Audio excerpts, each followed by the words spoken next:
Você precisa entender, quando Deus lhe salvou, qual era o plano dele para com a sua vida.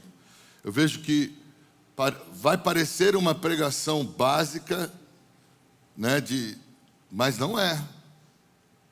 Porque eu acho que a maior parte dos cristãos, principalmente os evangélicos, vem para a igreja, muitas vezes por conta de motivações que não têm a ver com a realidade primária da salvação na vida, que é a remissão dos nossos pecados, nos purificando dos nossos pecados e nos dar a vida eterna. Muitos vêm porque estava com problema no casamento, estava com problema com o filho, estava com problema de dívidas, problema com drogas. Vieram para o reino de Deus por conta de soluções terrenas, necessidades humanas, e daí foram introduzidos na vida da igreja de uma forma orgânica, e ele muitas vezes está aqui, até foi batizado, mas ele ainda não entendeu com clareza o plano de Deus para a vida dele. Até porque se tivesse entendido, nós teríamos muito mais irmãos servindo a Deus do que nós temos. Nós teríamos muito mais irmãos consagrados do que nós temos. Nós teríamos muito mais poder na igreja do que nós temos. Nós teríamos muito mais autoridade diante do mundo do que nós temos. Nós teríamos um testemunho melhor do que nós temos. Então, para mim, a prova de que muita gente não entendeu o plano de Deus para a sua vida é o estilo de vida que tem. Porque se você entender e entrar no plano de Deus, a sua vida irá mudar por completo. Mas não mudar por completo no sentido do seu bem-estar, mas no sentido do seu caráter, das suas atitudes e do seu serviço para com Deus. Então é sobre isso que nós vamos falar hoje, porque é muito importante esse tema. Eu quero convidar você a abrir a sua Bíblia em Colossenses capítulo 1, porque é um texto que ele inclui toda essa introdução da salvação para nós. Deixa eu abrir minha Bíblia aqui.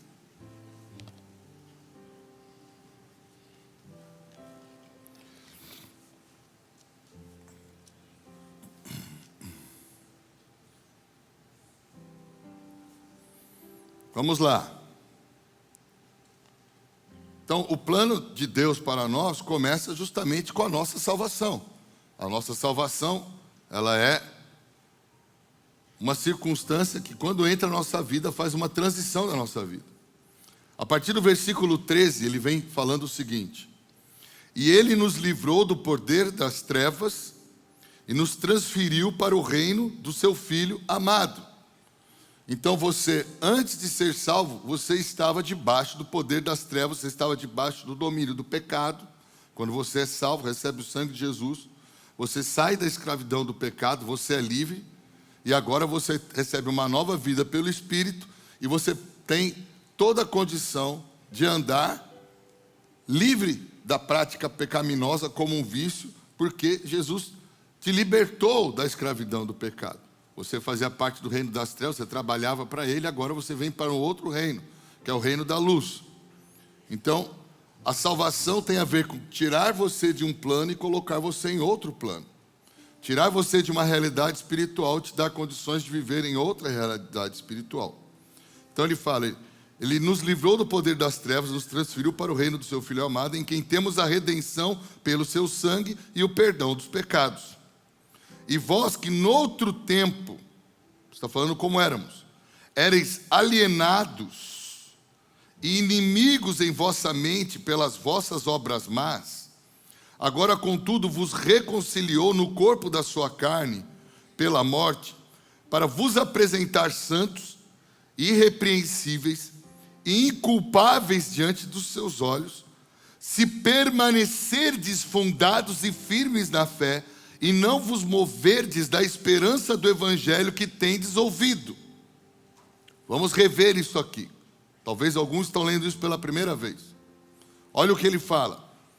Em outro tempo éramos inimigos de Deus, alienados, pensávamos de uma forma contrária à forma de Deus, então vivíamos de uma forma abominável a Deus, porque vivíamos livremente na prática do pecado. E isso é algo abominável. É o que condena o homem e leva o homem para a morte eterna. E aí Jesus, por conta do seu sangue e da remissão dos nossos pecados, nos resgata desse estilo de vida, né? E nos reconcilia. Olha aí o fim do versículo 21. Ele nos reconciliou. E através do corpo da sua morte. Para quê? É importante. Olha o versículo 22, o que ele fala aí. Para vos apresentar santos, irrepreensíveis e inculpáveis diante dos seus olhos. Muitas pessoas interpretam esse texto como uma ação instantânea de salvação. Não é uma ação instantânea de salvação.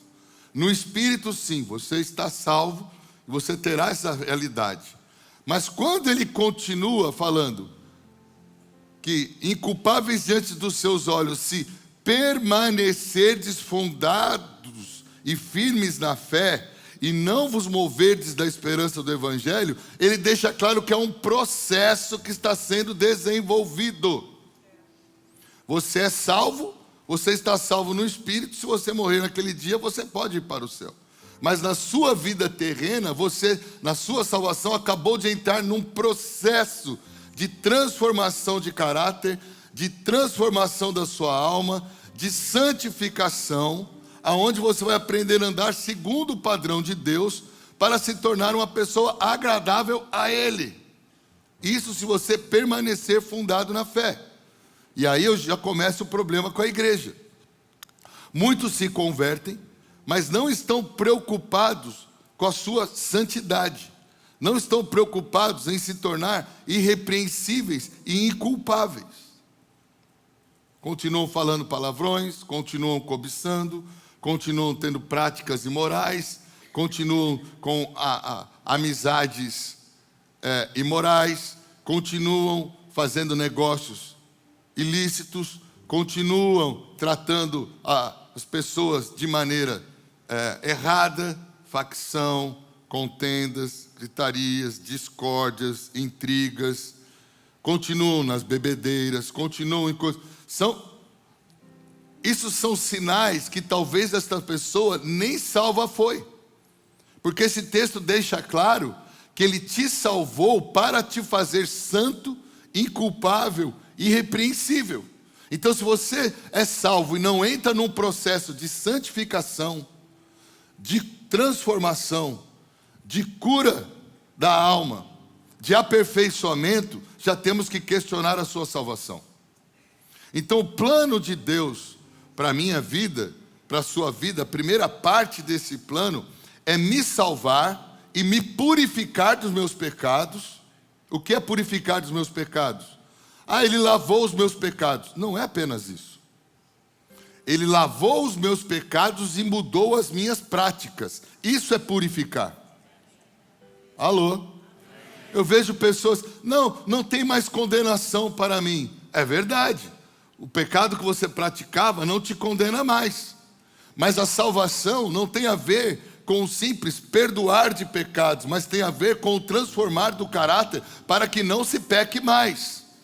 Por que ele te livra do pecado? Ele te livra do pecado para que você não seja mais escravo, em outras palavras, para que você não mais o pratique. Seria ridículo eu passar a vida lhe perdoando de algo que você continua fazendo errado sem você mudar. Você está abusando da minha boa vontade. Então, o primeiro processo de Deus na nossa vida é perdoar os nossos pecados, transformar o nosso caráter. E Ele faz isso como? Nos levando ao arrependimento. Por isso que o plano de Deus para nós é nos salvar através do arrependimento, onde o arrependimento me leva a uma renovação de mente, uma mudança de atitude. Essa renovação de mente, mudança de atitude, reflete numa transformação da minha vida. Essa transformação da minha vida é o que vai me fazendo ser santo, irrepreensível diante de Deus. Então todo crente que diz que se converte, frequenta a igreja, mas não abandona a prática do pecado e não começa a se tornar santo e irrepreensível nas suas atitudes, eu questiono se esse cara realmente recebeu o Espírito Santo, se ele nasceu de novo. Porque ele já não entrou no plano de Deus. O plano de Deus não está acontecendo na vida dele. A prova de que o plano de Deus está se encaminhando na sua vida é o seu estilo de vida. Porque a fé sem obras, ela é morta. Então, se eu creio que eu sou uma nova criatura, eu preciso viver de uma nova forma. Se eu creio que eu sou livre do pecado, eu preciso viver de uma forma realmente livre do pecado. Então, o primeiro plano de Deus na minha vida é entrar na minha vida, me tirar do reino das trevas, perdoar os meus pecados, me levar ao arrependimento das minhas obras, transformar o meu caráter, mudar a minha maneira de pensar, de falar e de agir. Esse é o primeiro plano de Deus. Eu vejo muitas pessoas que vêm para a igreja, que parece que o primeiro plano de Deus para a vida dela é salvar o marido, é salvar o filho, é salvar a casa, é salvar a empresa, é salvar a saúde. Irmão, a sua saúde vai vir depois de você. A sua empresa vai vir depois de você. A sua vida vai vir depois de você. Deus pode até pela sua misericórdia usar isso como uma ferramenta para que você conheça o poder dele, como Jesus fez isso muito quando estava aqui. Jesus curava pessoas para que elas vissem o poder dele, para poder dar atenção a ele. Isso é meninice, e Deus acaba fazendo porque ele sabe como nós somos egocêntricos, e muitas vezes, se não tivermos um bônus primeiro, não damos atenção a ele. Então eu acredito que tem pessoas assim que vêm para a igreja, porque ele não está preocupado com a mudança do caráter dele, está preocupado com a salvação do filho que está perdido. E Deus, pela misericórdia, salva o filho que está perdido, porque ele também quer salvar o filho que está perdido. Mas esse não é o plano inicial de Deus, e não é porque o seu filho vem para a igreja que ele está salvo, que você está salvo. Você e seu filho estarão salvos quando realmente nascerem de novo da água e do Espírito. Quando realmente se arrependerem dos seus pecados e começarem a dar lugar para o Espírito Santo e viverem segundo a vontade de Deus, porque essa é a prova da sua fé. E nós vamos parar com esse evangelho de boas obras, de que basta eu ter uma aparência religiosa, eu estou garantido. Não, você vai estar garantido quando você realmente crer, e porque crer você decide mudar. A verdade é essa. Então, primeira parte do plano de Deus para nós é nos salvar e nos fazer parecidos com Jesus. Por quê? Ele espera que nós desenvolvamos o caráter de Cristo. O que é o caráter de Cristo? É a imagem de Cristo. É parecermos com Ele na forma de falar, na forma de agir, na forma de pensar. Por que as pessoas foram chamadas de cristãos? E por que somos chamados de cristãos? Porque as pessoas deveriam olhar para nós e falar: eles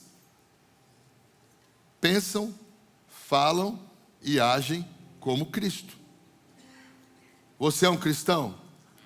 Então você tem que pensar, falar e agir como Cristo. Se você não tem este padrão, você não é cristão. Ponto.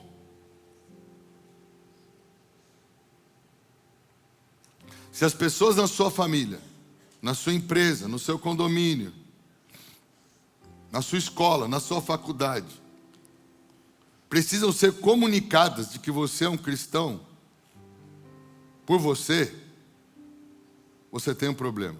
Você ainda não ingressou no plano de Deus.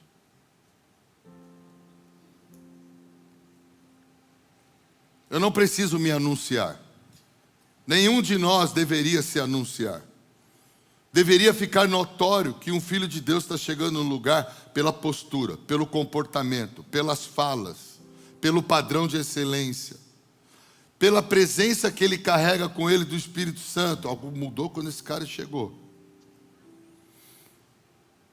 E eu tenho ficado preocupado que eu vejo cada vez mais crentes usando palavras torpes para se expressar, usando roupas indecentes para se vestir, fazendo negócios com o ímpio em julgo desigual, se perseguindo na internet comediantes que zombam das coisas de Deus, tendo como ídolos pessoas que não têm a Deus, ouvindo músicas que não são agradáveis aos ouvidos de Deus.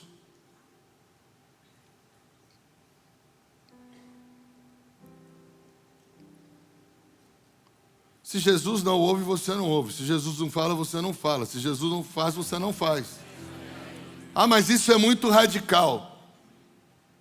Não, radical ia ser se você tivesse que morrer na cruz para ser salvo. Radical é se você tivesse que ser escorraçado, chicoteado, preso, humilhado. Isso é radical. Então o plano de Deus para nós é algo muito sério. Porque Ele está preocupado com a nossa vida. E muitas vezes nós não estamos preocupados com a nossa vida. Nós estamos preocupados só com as bênçãos. Eu estou trazendo essa palavra porque nós ficamos aí 45 dias falando sobre o ano da bênção e as bênçãos. E eu percebo um ar de que as pessoas estão mais preocupadas com a bênção do que em agradar o abençoador. Estão mais preocupadas com as suas conquistas do que com a sua transformação. E isso é um perigo. Porque nem todas as suas conquistas vêm de Deus. Se Jesus quisesse conquistar o mundo, o diabo também ofereceu para ele. Se Jesus quisesse poder, o diabo também ofereceu para ele. Se Jesus quisesse uma posição diante dos homens, o diabo também ofereceu para ele. E o diabo tem isso para lhe oferecer. Então não são as suas bênçãos, as suas conquistas, as suas realizações, a sua posição que te declara como um filho de Deus, mas é o seu comportamento diário, diante dos homens, diante de Deus e diante do diabo.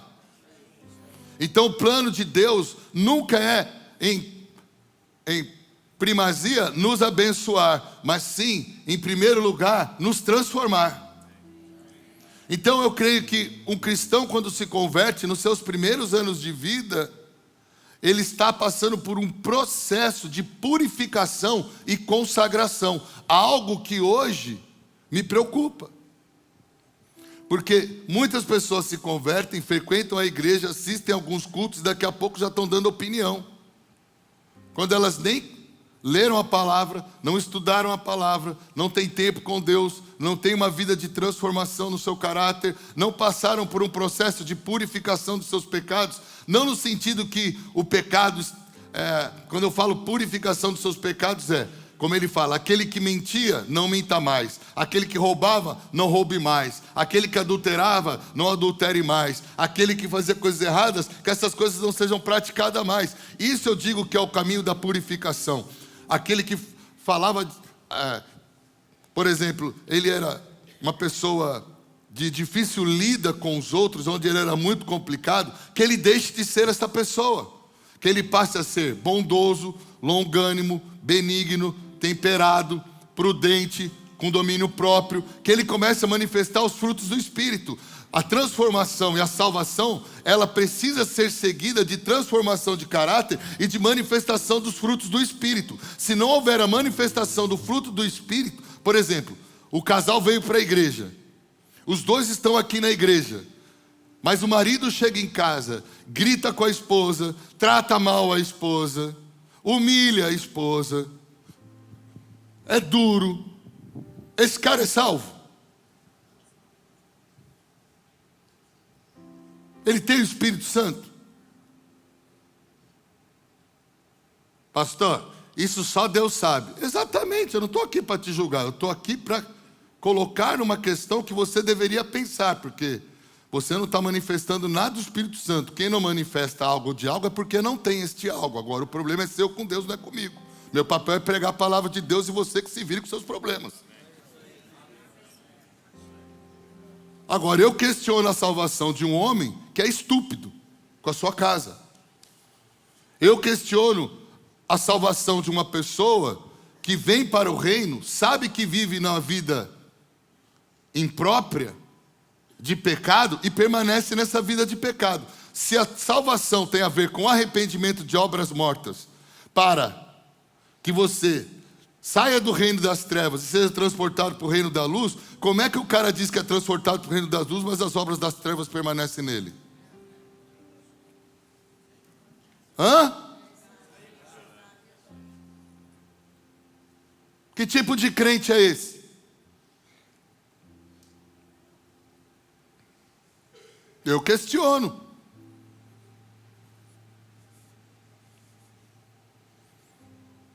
O plano de Deus não é o cara entrar para a igreja e ganhar promoção na empresa. O plano de Deus é o cara entrar para a igreja e virar uma nova criatura.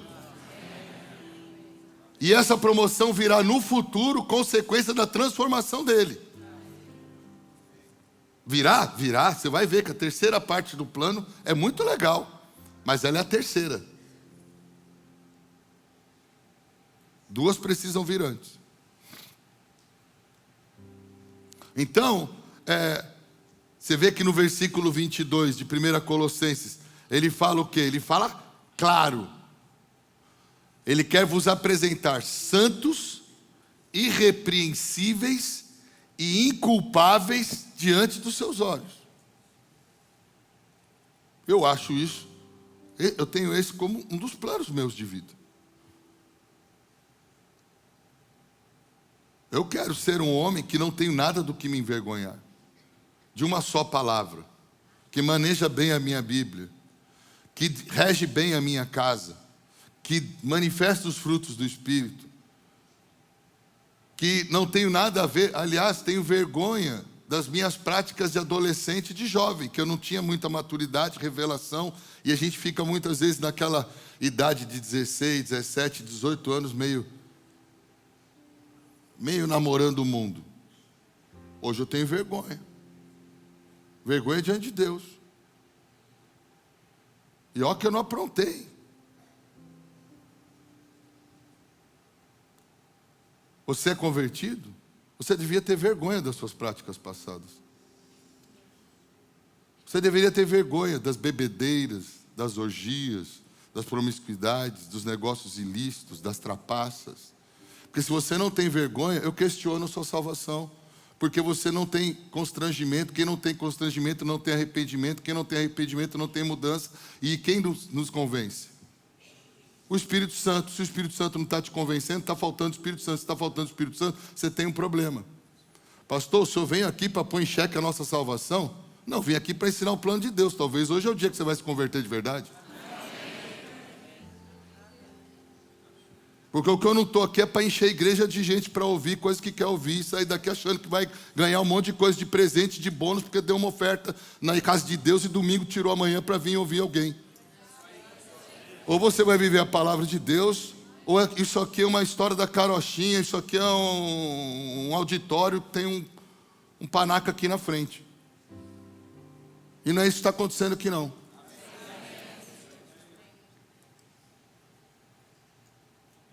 Eu não saio de casa para brincar com as coisas de Deus.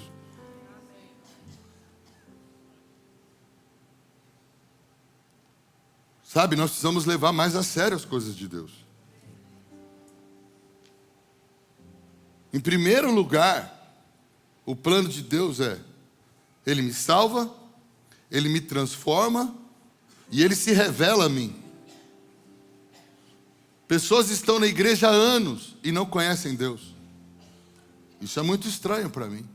Elas não ouvem a voz de Deus, elas não percebem a presença de Deus, elas não se constrangem com a presença de Deus no seu dia a dia. Sabe por que eu não vou ver uma pornografia? Não é porque eu sou bom, não é porque eu não admiro a beleza.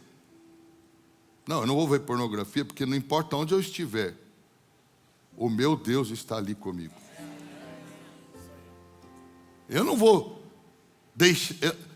ver pornografia. Eu não vou ver pornografia porque a minha esposa está ao meu lado, porque a maior parte do meu tempo a minha esposa não está ao meu lado. Mas eu não vejo pornografia por conta da minha esposa. Eu não vejo pornografia por conta do meu Deus. Eu não faço negócios ilícitos porque ninguém está sabendo, só o meu sócio. Eu não faço negócios ilícitos porque na minha mesa Deus está sentado de negócios. Eu não falo palavrões porque eu não estou perto dos irmãos. Eu não falo palavrão porque a palavra de Deus fala que não sai a palavra torpe da vossa boca, e o meu Deus não se agrada desse linguajar, e se eu tenho que parecer com Jesus, eu não vou falar. Eu não faço sociedade com ímpio, não é porque vai pegar mal. Eu não faço sociedade com ímpio porque a Bíblia é clara que não se deve fazer sociedade com ímpio. E eu sigo a palavra de Deus. Tudo tem a ver com a presença de Deus, não tem a ver com os outros, com o que eles vão pensar, o que eles acham, não, tem a ver com Deus na minha vida. Então, o primeiro plano de Deus é te salvar, te transformar e se revelar a você, a partir de uma relação com o Espírito Santo. Por isso que eu já questiono as pessoas que se dizem muito de Deus, e eu sou também. Mas você não tem vida de oração, você não conhece a Bíblia, você não dá lugar para o Espírito Santo, e você não sente a presença de Deus onde você está, e você vive de maneira ordinária. Quando eu falo ordinária, tal como o mundo vive. Cadê Deus nessa história?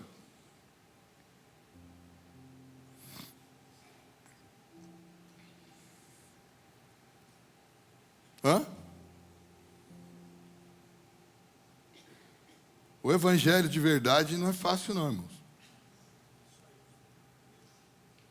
O evangelho que traz a realidade, porque contestar o que eu estou falando não dá por conta dos textos. Você pode não gostar do que eu estou falando, mas é um fato.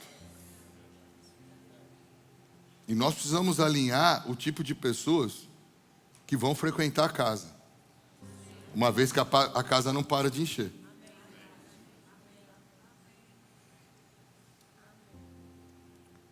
Abra sua Bíblia em Efésios capítulo 4.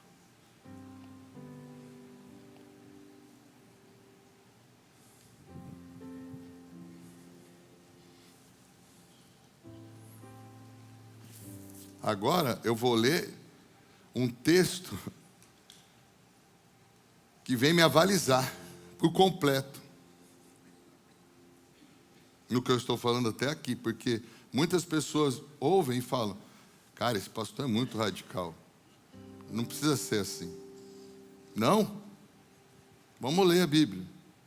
Você não precisa ficar comigo, você precisa ficar com a sua Bíblia. Aliás, eu estou aberto para discussão, desde que seja pela Bíblia.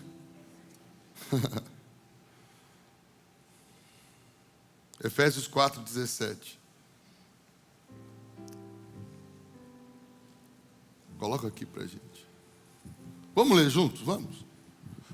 E portanto, digo isto e testifico no Senhor, para que não andeis mais como andam também os gentios, na vaidade da sua...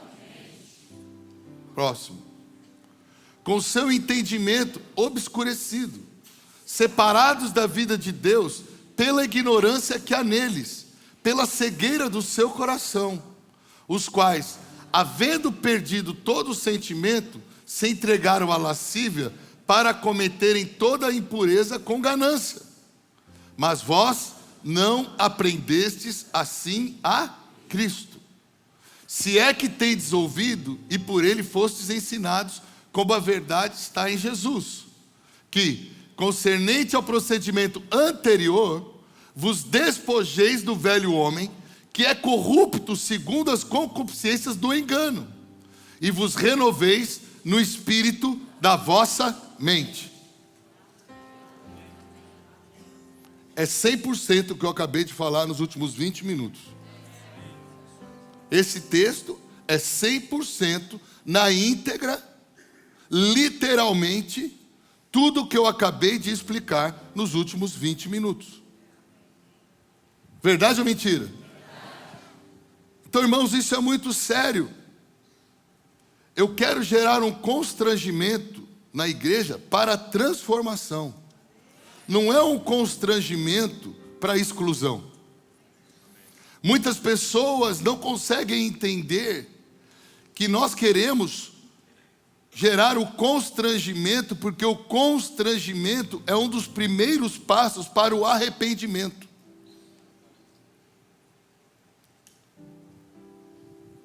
Entenda isso, irmão. Se você começa a ouvir uma palavra, essa palavra começa a te irritar, começa a te confrontar, começa a abalar as suas estruturas emocionais, começa a mexer com você, você não deveria correr dela, você deveria entrar nela. Essa é a palavra de Deus.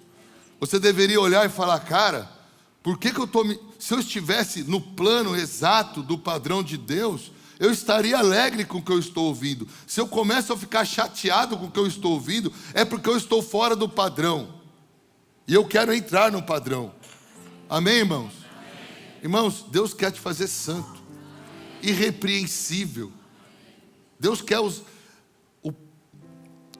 Vamos lá. Olha só, ele fala, para que ele quer pegar o seu velho homem, lembra, concernente ao procedimento anterior, coloca o versículo 22 para nós.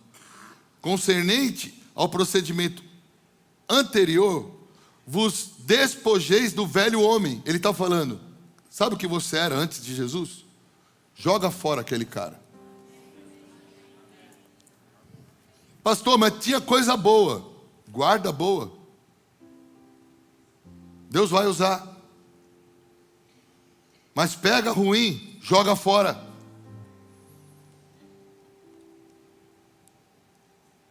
Por quê? Porque esse cara, o velho homem, e esse é você, ele é corrupto, segundo as concupiscências do engano.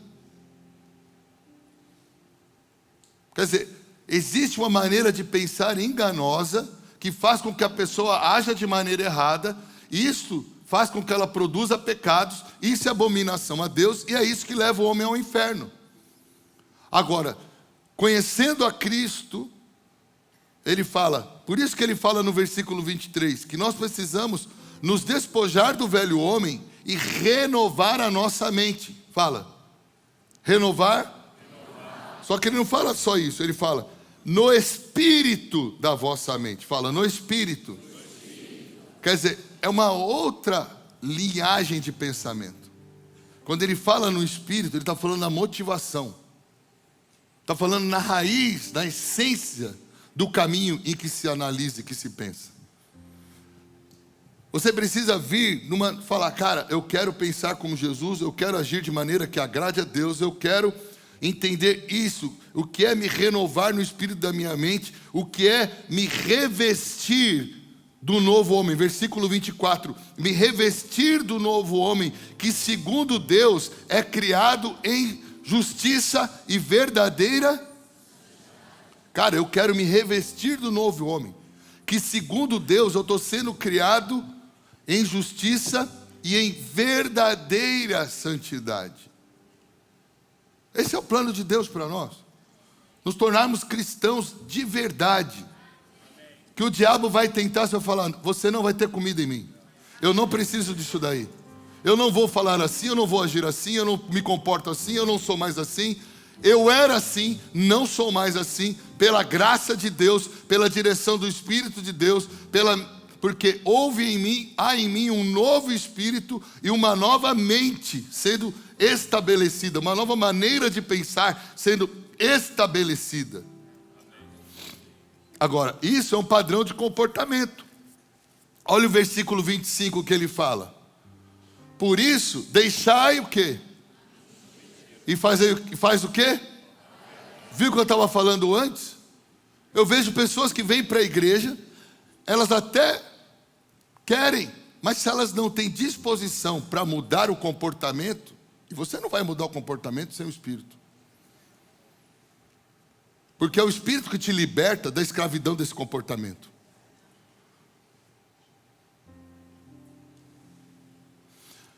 Deixai a mentira e falar a verdade, cada um com o seu próximo. Por quê? Nós somos membros uns dos outros. Nós precisamos entender que a vida está no... Esse negócio de que me fala com quem você anda, que eu falo quem você é fato, irmãos. É fato.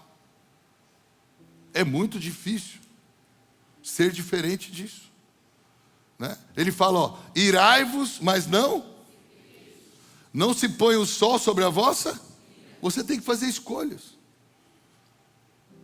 Por exemplo, eu sou um cara que na minha natureza humana, eu me irrito facilmente. Então eu sempre preciso estar cheio do Espírito Santo. Eu sempre preciso estar com a minha mente voltada para uma posição de humildade e de consciência de que eu quero agradar a Deus e que eu não posso dar lugar para a velha criatura. Já houve momentos na minha vida, que graças a Deus eu tenho minha esposa, que ela fala assim, mozinho, você está precisando orar. Por quê? Eu estou me irritando. Eu estou começando a dar lugar para a minha carne. Não estou sendo dirigido pelo Espírito, que é o Espírito que faz com que, a Bíblia fala, andeis em espírito e não cumprireis as concupiscências. Qual é a sua concupiscência? Cada um aqui tem concupiscências diferentes. O que seria, pastor, as concupiscências diferentes? São desejos exacerbados em áreas pecaminosas. Isso são concupiscências. Desejos que se tornam incontroláveis na sua vida, que diz respeito a coisas pecaminosas. Um é a glutonaria, o outro é o sexo, o outro é a ganância, o outro é o orgulho, o outro é a vaidade, o outro é a ira.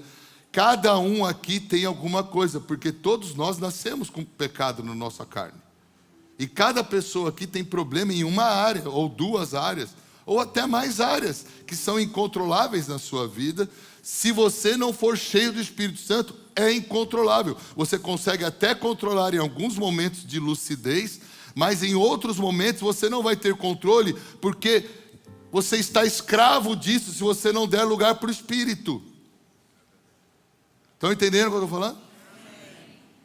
Por isso que eu falo, tem pessoas que têm muita vontade de mudar, eu acredito que ela quer mudar, que ela sabe o que está errado, e ela se esforça para fazer diferente, mas ela não consegue mudar e fazer diferente. Por quê? Porque ela é escrava desta concupiscência, deste pecado que está enraizado na sua natureza humana, na sua velha criatura. Ele precisa se tornar uma nova criatura, ser cheio do Espírito Santo, dar lugar para o Espírito Santo, renovar a sua mente, e aí sim, dando lugar ao Espírito Santo, a partir de uma mente renovada e na consciência de que ele agora é livre, que ele pode escolher pela vontade de Deus e não fazer a sua própria vontade, ele mortifica a sua carne e obedece a Deus e não peca.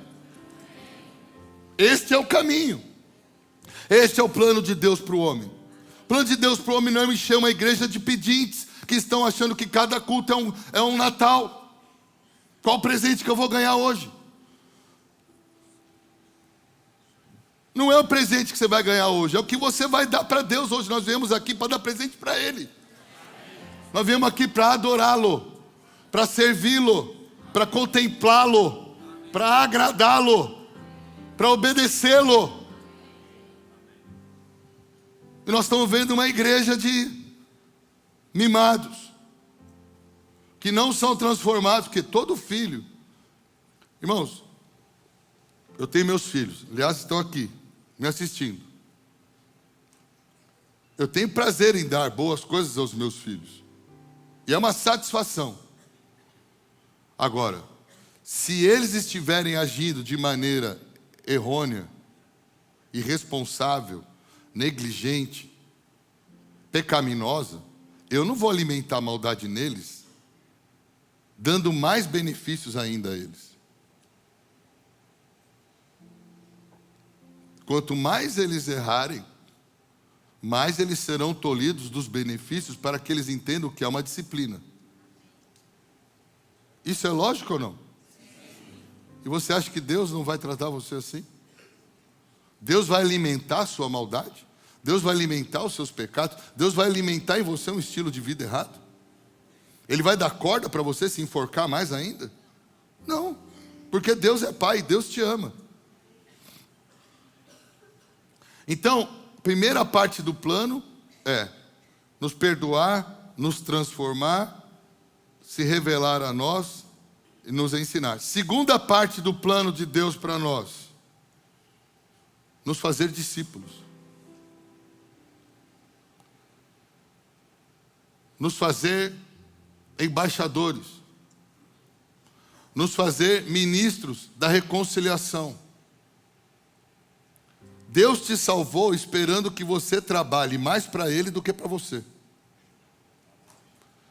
Eu não sei aonde na Bíblia acharam esse negócio que parece que Ele é o gênio da lâmpada, que você esfrega a lâmpada e Ele te atende seus 3 desejos.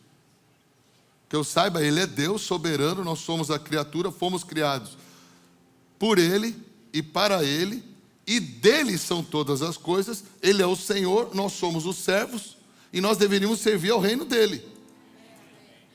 Então esse evangelho de ser servido, eu não conheço. Eu conheço o evangelho de servir.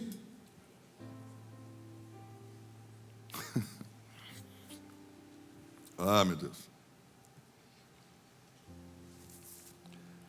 A segunda parte do plano de Deus para as nossas vidas é fazer de nós filhos exemplares a tal ponto de nos tornarmos discípulos. Discípulos. Qual é o maior exemplo de filho de Deus que tem? Essa pergunta não é pegadinha não, pode responder. É Jesus. O que ele falava? Eu só faço o que eu ouvi do meu pai.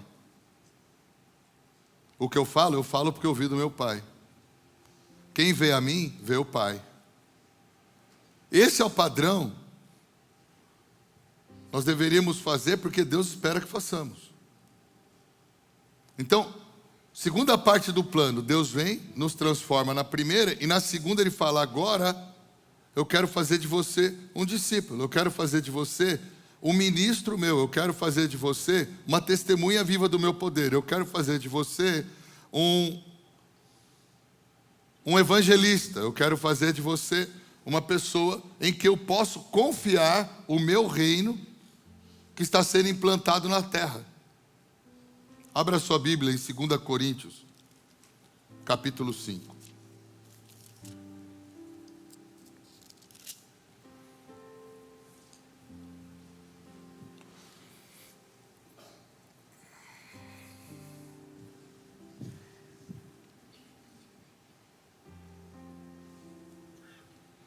Segunda Coríntios, capítulo 5. Versículo 17. Olha lá. Continuando no raciocínio do que eu estava ministrando. Portanto, se algum homem está em Cristo, ele é... As coisas velhas são... E eis que todas as coisas se tornaram... Olha aí o que eu acabei de falar, porque eu gosto de mostrar na Bíblia tudo que eu falo, porque um monte de gente que me ouve, não conhece Bíblia, fica me questionando. É muito chato isso.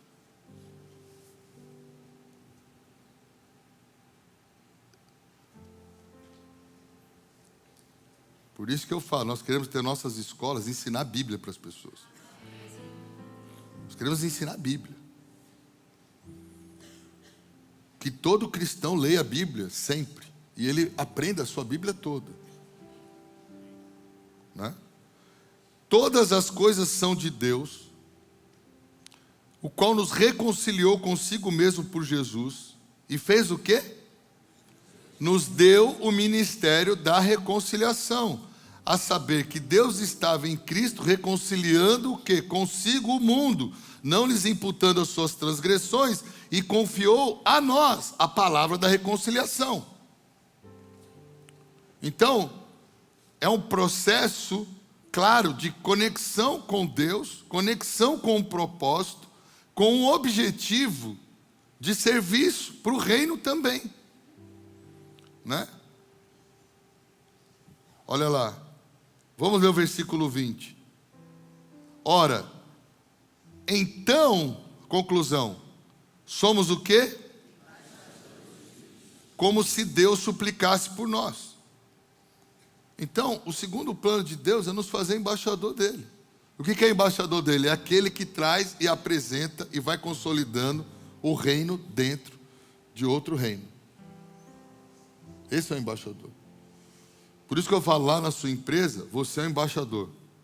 lá na sua academia, lá na sua família, lá no seu condomínio, não sei onde você vai, na faculdade, sei lá o que você faz.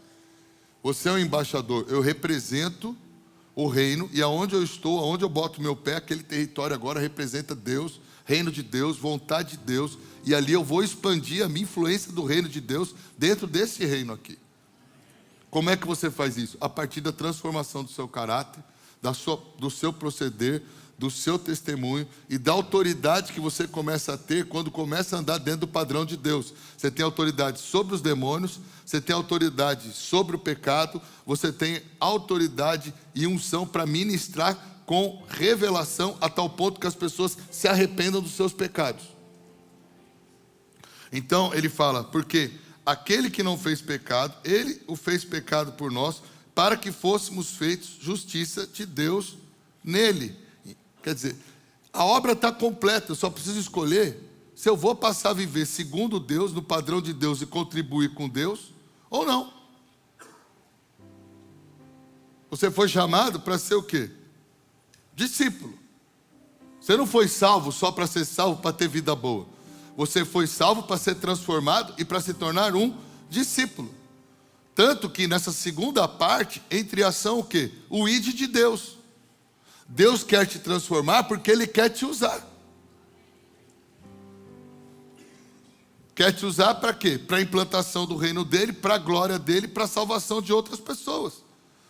Deus quer lhe dar. Ele não só quer te transformar.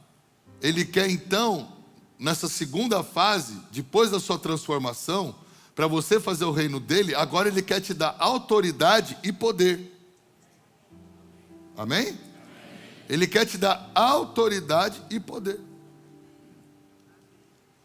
Primeira parte do plano de Deus, transformar meu caráter.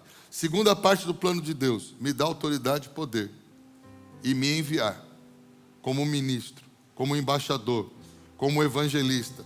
Lá em Marcos capítulo 16, a partir do versículo 15, Marcos 16, a partir do 15, ele dá essa ordem.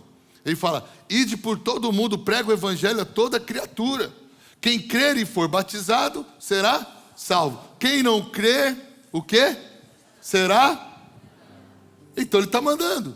E aí ele fala, olha só, então o id tem a ver, você tem esse papel, vai e faz. E aí ele já começa a mostrar autoridade e poder. Esses sinais farão o quê? Hão de seguir aos que crerem. Em meu nome expulsarão demônios, falarão novas línguas, pegarão em serpentes, se beberem alguma coisa mortífera não falarão algum, e porão as mãos sobre os enfermos serão curados. Ele está falando do quê? Autoridade e poder. Então Deus vem, te salva, te transforma, te capacita, se revela a você, você é cheio do Espírito Santo, agora Ele te dá autoridade, porque Ele te manda em nome dEle, e Ele te dá poder para você ser uma testemunha viva dEle, aonde você for, para quê? Para implantar o reino de Deus. Amém? É um processo de salvação, tem um plano claro na Bíblia. Nós precisamos parar de ser esse tipo de crente que não muda, que não é transformado, que não tem relacionamento com Deus, que só frequenta igreja de domingo, que não salva pessoas, que não tem poder, que não tem autoridade. Nós precisamos acabar com esse tipo de crente. Isso não é crente, isso é religião.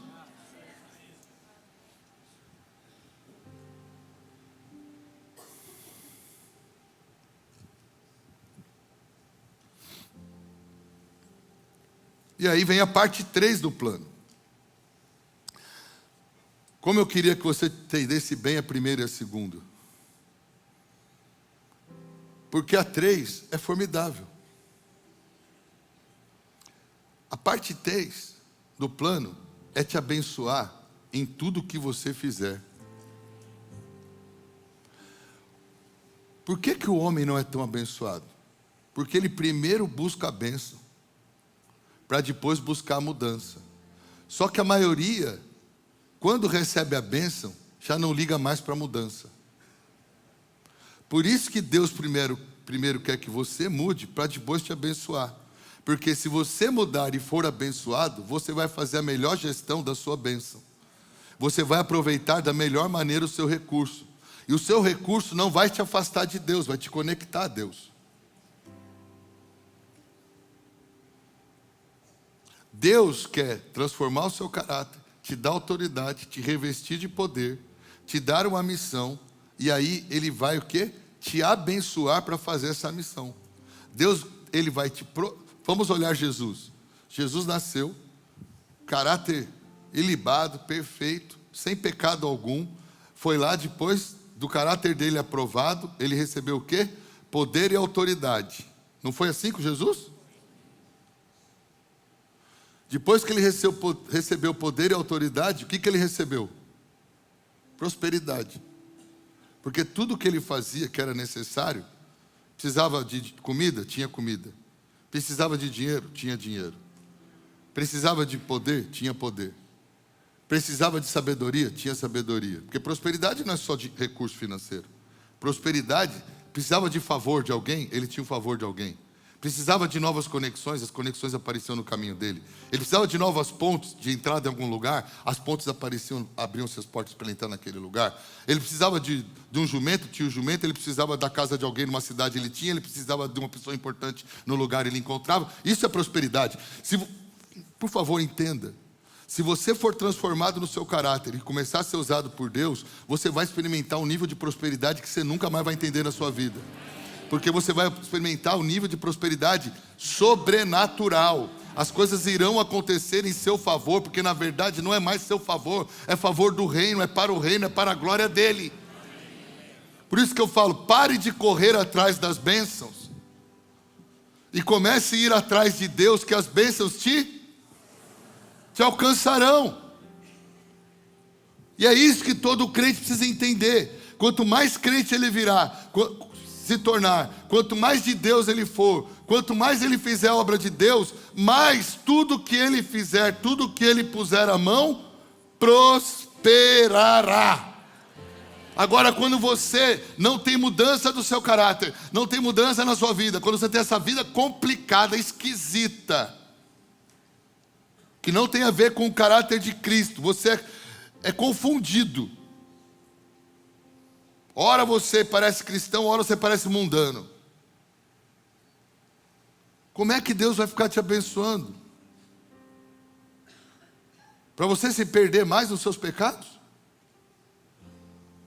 Como é que Deus vai te dar autoridade sobre o diabo, se você não tem autoridade?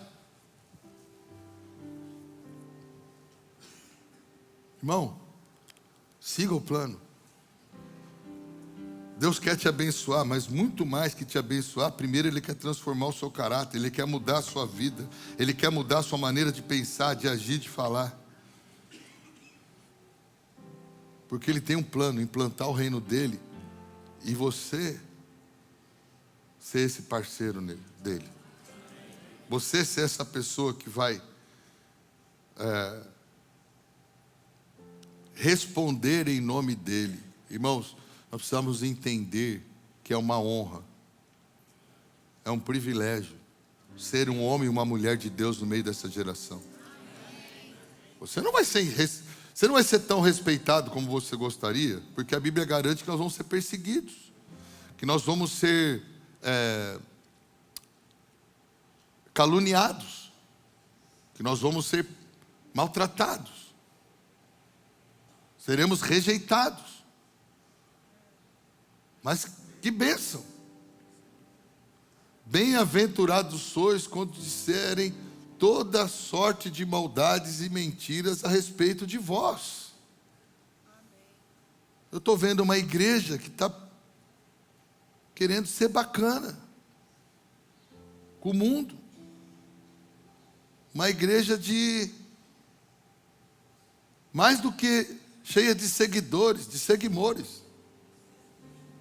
Ela não só quer que siga, mas quer que ame. Irmãos, deixa eu te explicar, está escrito aqui, ó, amizade com o mundo é inimizade com Deus.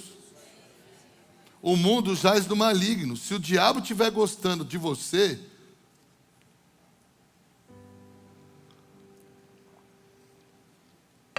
se o mundo estiver batendo palma para você, seu discurso está torto. Só que é para macho.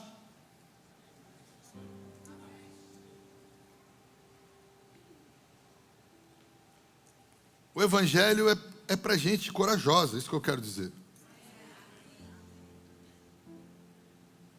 O evangelho de verdade é para homens e mulheres destemidos.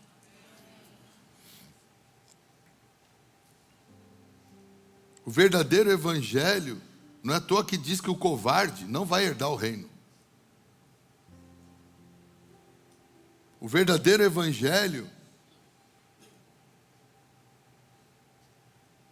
você será injustiçado. Alô? Você está entendendo? Você vai ter a bênção de Deus, mas você também será injustiçado aí no mundo, porque você vai ser perseguido. Porque o verdadeiro evangelho incomoda. O verdadeiro evangelho tira o chão. O verdadeiro evangelho é luz sobre as trevas, e ninguém quer luz sobre as trevas. As pessoas aí no seu trabalho não querem luz sobre o pecado dela. As pessoas aí na sua família não querem luz sobre os pecados, sobre o estilo de vida delas. Elas querem que você vá na festa de família e que você dê risadinha para a piada dela, você dê risadinha para o pecado que ela pratica descaradamente, ela conta na roda de família. Ela quer que você dê risadinha quando você devia falar: ei, se arrependa disso daí, porque você vai para o inferno por causa disso. Pastor, essa não é estratégia sábia de evangelismo. Ah, não? Então Jesus não sabia evangelizar, porque ele chamava de sepulcro caiado, de raça de víboras, de filhos do diabo, chamava de tudo. E você respeita o planeta inteiro, porque na verdade você não está preocupado com a salvação da pessoa, você está preocupado com a sua reputação no meio das pessoas. Evangelho de covardes. Quem convence não é você, querido. Faz a sua parte da maneira mais correta que o Espírito Santo lhe dirigir naquele momento e deixa que o Espírito Santo faça o papel dele. Agora, os crentes precisam parar de bater palma para maluco dançar.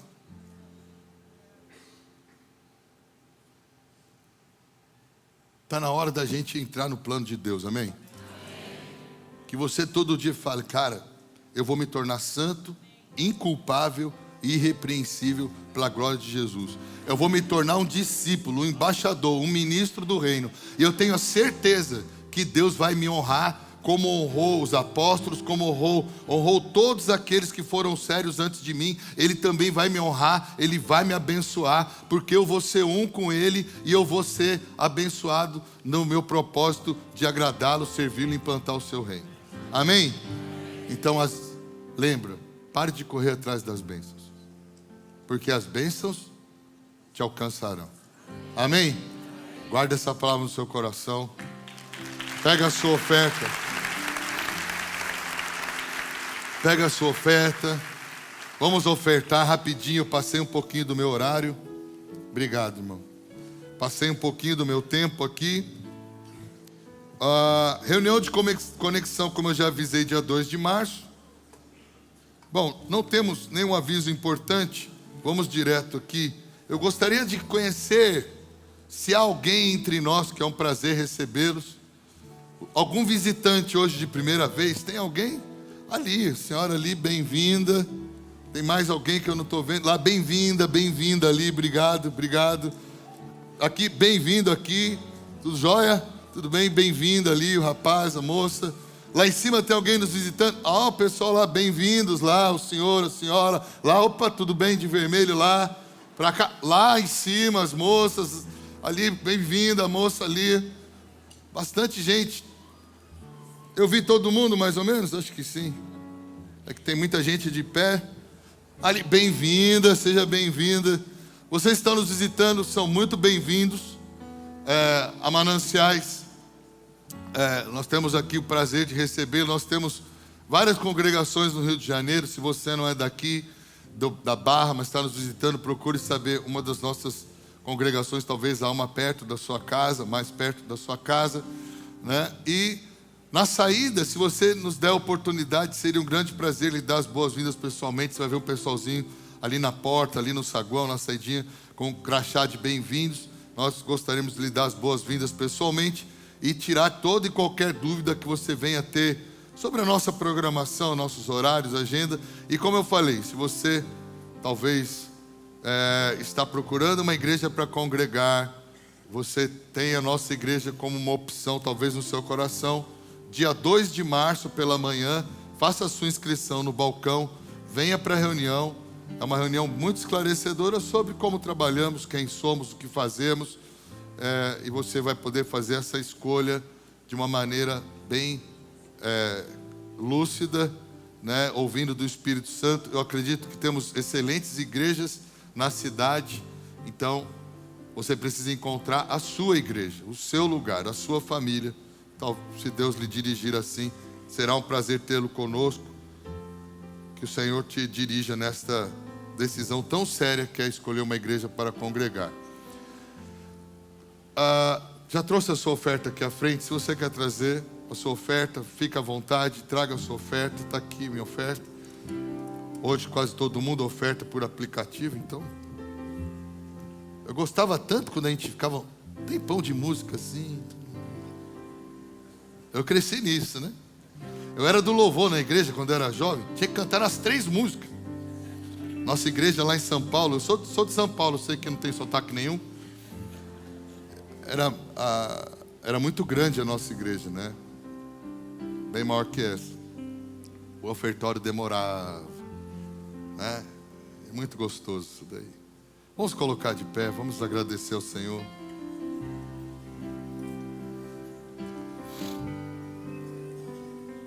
Senhor nosso Deus, receba as nossas ofertas, os nossos dízimos, as nossas primícias. Que elas cheguem ao Senhor como expressão do nosso amor, da nossa gratidão, também da nossa dependência de Ti, da nossa confiança. Senhor, nós ofertamos, como eu e minha casa ofertamos. Senhor, nós ofertamos crendo que o Senhor é bondoso, mas também queremos fazer com a nossa oferta uma declaração da nossa aliança com o Teu reino, da nossa aliança com a Tua igreja, com a implantação do Teu reino na terra, Pai. Ajuda-nos a ter sabedoria, Senhor, tudo que fazemos para que possamos ser bons dispenseiros de todos os recursos que o Senhor tem nos dado, Pai. Dá-nos, Espírito Santo, graça e sabedoria, não só para trabalhar, mas também para gastar, para investir em pessoas e no Teu reino, Pai. Senhor, quero orar pelas visitas. Muitos levantaram as mãos, Senhor.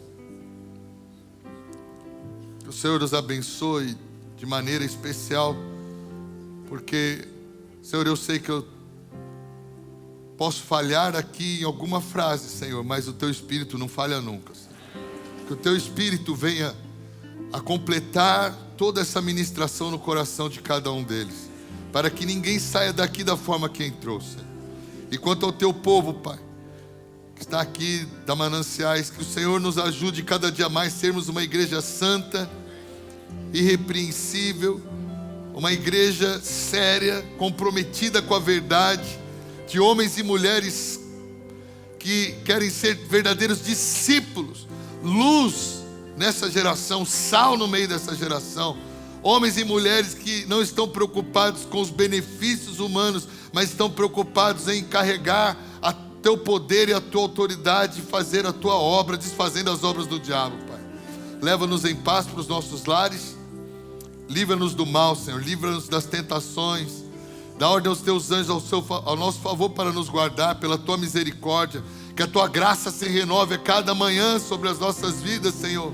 O Senhor é a Tua misericórdia, é a razão de não sermos consumidos. A Tua graça é a razão de podermos ser felizes e abençoados numa era tão difícil, Pai, de pecado. Senhor, tem misericórdia da nossa nação. Hoje, Pai, há uma agitação neste dia em especial em toda a nossa nação. Pai, tem misericórdia desse país. Nós queremos orar pelo Brasil. Venha o Teu reino, Senhor. Seja feita a Tua vontade, Senhor. Honestamente, Senhor, nenhum de nós sabe o que é melhor ainda. Nenhum de nós entendeu todas as coisas. Só o Senhor sabe. Nós queremos falar: Senhor, venha ser o Senhor dessa nação. Senhor, não colocamos nossa confiança em homens. Nós colocamos a nossa confiança no Senhor. Livra a nossa nação, Senhor, de guerras. Livra a nossa nação de desgraças, Senhor. Oh, Jesus, tem misericórdia dessa nação, Senhor. Perdoa os pecados dessa nação, Senhor. Senhor, levanta homens e mulheres sérios nessa nação. Que a igreja de Jesus possa entender que o que irá mudar essa nação são crentes transformados. São homens e mulheres andando pelas cidades com o caráter de Cristo, pregando o evangelho com poder e autoridade. É isso que vai mudar essa nação. Senhor, que a gente venha, que a igreja de Jesus deixe de ser uma igreja política e passe a ser uma igreja cheia do poder e da santidade, cheia de revelação da verdade. Perdoa-nos, Senhor, quando confiamos em carros, em cavalos, em homens, em exércitos, Senhor, perdoa-nos, perdoa-nos. Nós queremos ser aqueles que creem que se o Senhor quer tirar do Egito, basta uma palavra tua, não vamos sair. Que se o Senhor quer mudar uma história, basta uma palavra tua, a história será mudada. Senhor, faz de nós homens e mulheres verdadeiramente dependentes de Ti. É a minha oração, é o clamor da igreja. Oh, Jesus, tem misericórdia desse país, Senhor. Quanta confusão, Senhor. Que nós, como Teus filhos, não percamos o foco de que o que importa é amar o próximo, é salvar o próximo do inferno. É isso que importa. Ajuda-nos, Senhor, a completar a obra que o Senhor nos comissionou. É minha oração, é a nossa oração, em nome de Jesus. Amém. Deus abençoe, um bom domingo.